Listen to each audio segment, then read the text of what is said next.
I think he actually took this fight for the naysayers and all this and all the people talking about the fight. I think he actually took the fight because he know that I'm a dog, and he want to prove his skills against a dog.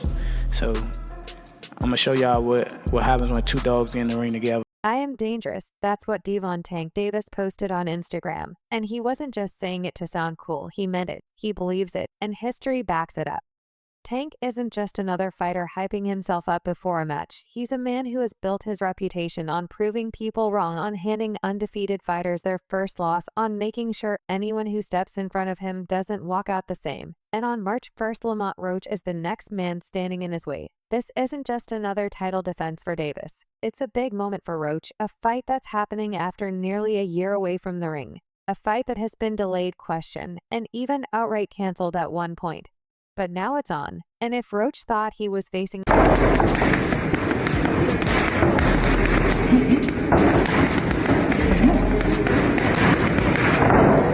Sugar Ray Leonard is now in his corner. That's right, a legend, an icon, a man whose name is written in boxing history alongside the greats is working with Tank. When footage dropped of Leonard training with Davis, the internet exploded. Some were excited, some were shocked, and some were concerned for Roach, because Leonard doesn't just work with anyone. He's a master of the sport, a technician, a strategist. If he's in Tank's camp, it means Tank isn't playing around. It means he's fine-tuning the very skills that have already made him one of the most feared fighters in the game. Round. What? I say ninth round. You said ninth? Yeah. What's your response to that, Lamont? Look, he got scared. Look. He looked at ninth. I'm telling you, But there's another side to this story, one that has fans raising eyebrows. Where is Calvin Ford, the man who has been in Tank's corner for years, who helped shape him into the fighter he is today? He's nowhere to be seen in these latest training clips, and people have noticed the speculation is running wild. Is there tension, a split, a new direction for Davis at the end of the day? Though all of this leads back to one thing, the fight itself, and this fight has a lot riding on it. he's from DC. My whole family, like my entire family. Don't bring him. Don't bring him. For what? Don't bring him. I'm telling you. They gonna celebrate with me. Yeah, don't bring him. It's gonna be a party on your floor. I'm gonna let y'all know something. His father was up here shaking on the what's the name? He was shaking on the pops. On my. Davis is 30-0 with 28 knockouts. He has built a career on breaking undefeated records. 8 times he stepped into the ring against a fighter who had never tasted defeat. 8 times he sent them home with a loss. Jose Pedraza, Liam Walsh, Francisco Fona, Mario Barros, Rolando Romero, Hector Luis Garcia, Ryan Garcia, Frank Martin. All of them walked in confidently. All of them left differently. Hey, that's what makes this fight so dangerous for Roach. He's not undefeated, but he's still a champion, still a fighter who has been grinding for years to get to this point. He holds the WBA super featherweight title and has the skills to give anyone problems. But skills only go so far against a fighter like Tank. Power is because Roach he come to fight, and I think it's a great fight. Everybody talking all that stuff about why Roach, because he signed. If Roach wants to win, he's going to have to do something no one else has done. Control Tank, avoid the power, and survive long enough to outbox him. And that's a tall order, because when a Tank hits people, they don't just get hurt, they disappear. That's why so many people are already counting Roach out. The odds are against him, history is against him, the timing is against him. Tank is returned after a long layoff, after a fight that almost didn't happen, after a year of speculation and heat. He has something to prove. And when a fighter like Tank Davis feels like he has something to prove, it doesn't end well for the man standing across from him.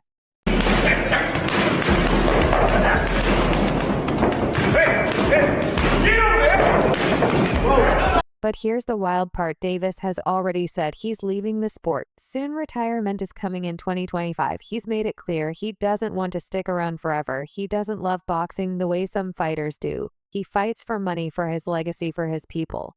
But he doesn't want to end up like so many before him, taking fights. He shouldn't staying in too long, losing to people he should never lose to. And when he's done.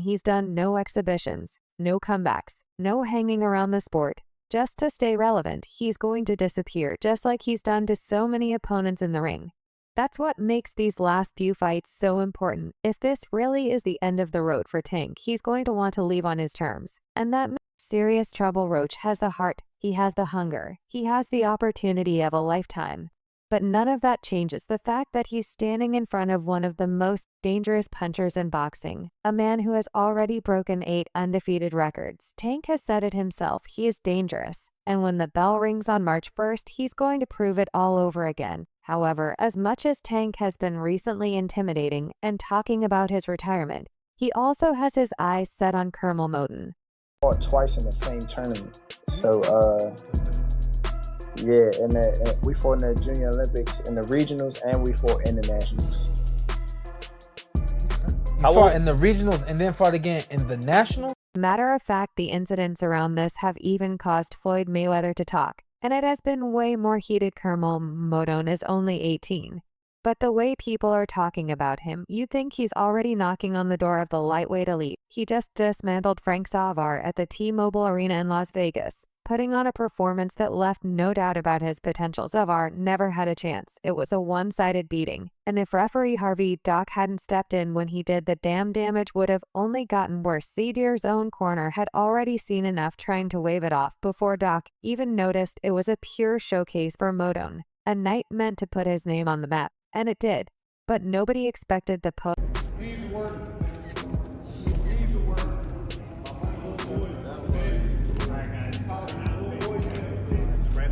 For 5 minutes before Devon Davis's name got dragged into the mix, a fan on X hyped off Moton's performance, claimed that the young prospect, who happens to be Floyd Mayweather's protege, could already take down Tank. It was an absurd claim.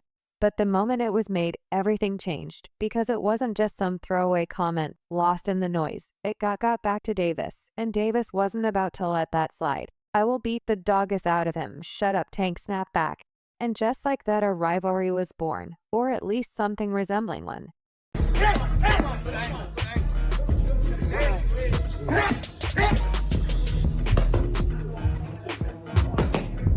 The internet exploded. It wasn't just about Moton anymore. It was about Tank. It was about Mayweather. It was about old wounds, lingering resentment, and the fractures in relationships that have been crumbling for years. Davis and Mayweather are never going to be best friends.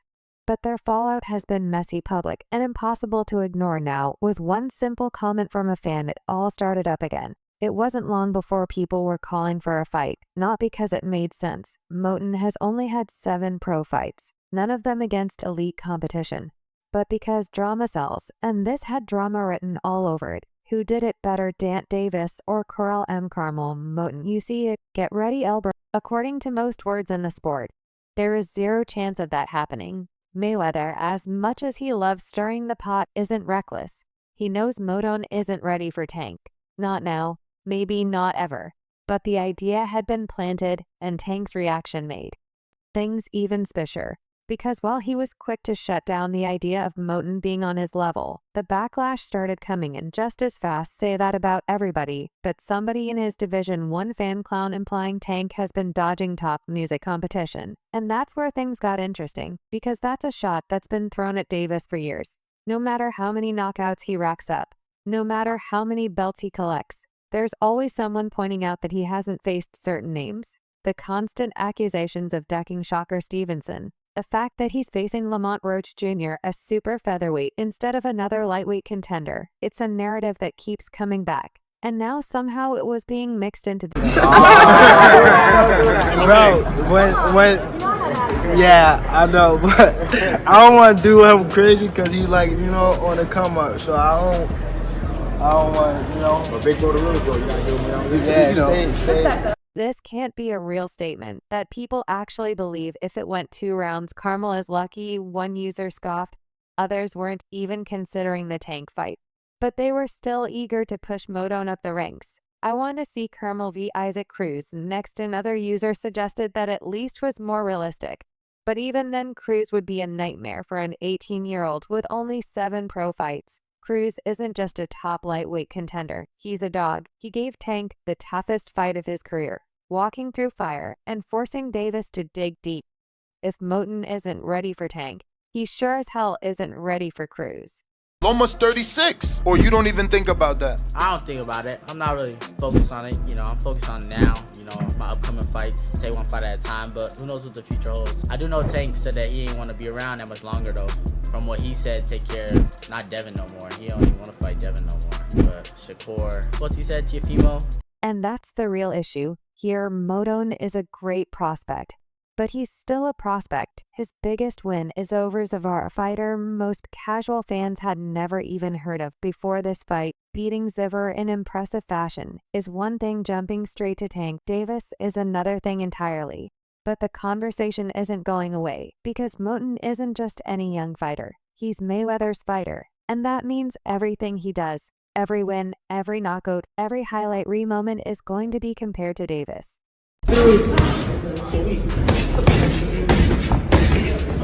Go back to work.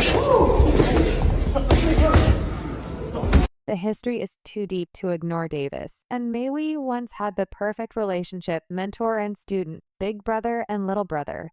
But then things soured. Davis wanted out. He didn't want to be under Mayweather's shadow anymore. He left Mayweather Promotions, and since then, it's been jab after jab, insult after insult, a cold war fought through interviews, social media posts, and passive-aggressive comments. So now with Modone being built up as the next big thing under Mayweather's guidance, it's impossible to separate that from the Tank Mayweather beef. Some fans don't even care about the fight itself. They just want to see Mayweather's new golden boy against his former one. Better, Gervonta Davis or Carmel Moten?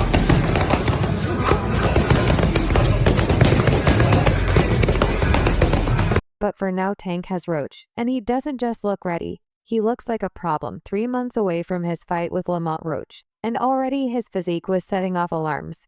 The moment footage hit the internet, the reaction was instant. Fans weren't just impressed, they were stunned. The sharpness, the size, the definition, the way his shoulders filled out, the way he carried himself like a man already locked in for war. This isn't the kind of shape a fighter gets into overnight. This is a fighter who's been working, staying disciplined, refusing to let time off soften him. Roach already had an uphill battle ahead of him. But now the gap seems even wider. Some fans kept it simple, just acknowledging what was right in front of them. Tank is looking insane. Already seeing where this is headed. Lamont Roach is in trouble. Devon Davis is in shape right now. These aren't just casual observations. They're warnings. Boxing is a brutal sport in the sense that preparation is everything. It's one thing to be talented, another to be ready. And the version of Davis being seen now he isn't just ready. He's peeing months before the fight even arrives. That's the kind of thing that makes opponents second-guess themselves. The kind of thing that makes Roach's camp wonder if they've underestimated what they're walking into.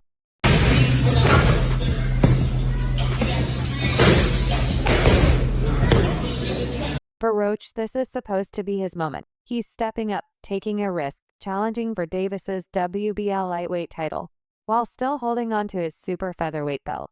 That kind of opportunity doesn't come around often. It's a chance to stamp his name into the history books, to join the list of 2 division champions. But there's a cost to chasing greatness. That cost is standing across from a man who has flattened nearly everyone in his path. Roach earned his shot by grinding through tough fights, winning his WBA super featherweight title and a razor-close split decision over Hector Luis Garcia. He defended it against Virgil McCry, proving he was more than just a temporary belt holder. But now he's up against something different. He's up against a man who doesn't just win fights. He ends them. Davis doesn't just hold a belt. He took it, held onto it, and sent a message with every defense. His transition from regular champion to full WBA title holder came when Deon Haney vacated. But Davis never let anyone question his legitimacy. The 8th round knockout of Frank Martin in June was more than a defense. It was a statement. Martin was supposed to be a tough test, a high-level boxer with movement intelligence and discipline. He didn't make it out of round 8. The Tank Davis killing machine. I just need to know, number one, if you think it's reality and at one point will it happen? He just cracked the top 15 in the world. Carmel Moten did not take Tank Davis and Floyd Mayweather beef personal until in June. Now Roach is next in line. But here's the thing, this wasn't the fight fans expected. There was supposed to be something bigger on the horizon, a unification, a long-awaited showdown, Davis versus Lomachenko. For a moment, it seemed real. The two sides entered negotiations, and the boxing world took a breath, waiting for the announcement, a clash between Davis, the knockout king, and Lomachenko, the technical genius. It had all the makings of a legacy fight. It was the kind of bout that defines eras. But then, just as fast as it came, it was gone. Talks collapsed in July, and suddenly Lomachenko wasn't an option. His manager, Aegis Kuss, gave the official word Lomachenko wasn't in the mood for a fight with Davis.